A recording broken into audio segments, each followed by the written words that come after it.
If your company expects employees to respond to chemical spills, they must be properly trained.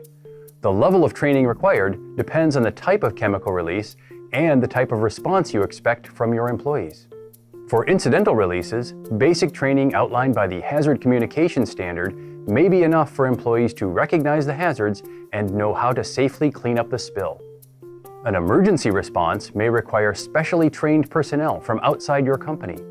OSHA's Hazardous Waste Operations and Emergency Response, or HAZWOPER regulation, outlines different levels of training for emergency responses.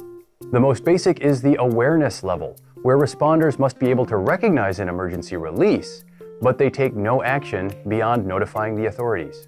There's no minimum number of training hours required for this level. The first responder operations level requires 8 hours of training. These workers may contain the chemical release from a safe distance, but they cannot attempt to stop the release. Next is the hazardous materials technician. These individuals require 24 hours of training, but they may attempt to stop the release. Finally, the hazardous materials specialist and the on-scene incident commander would coordinate with outside emergency responders, among other things. If your workplace has the potential for an emergency release, you can simply have everyone evacuate. But if you want someone who can recognize the emergency and notify the authorities, that person must have awareness level HAZWOPER training.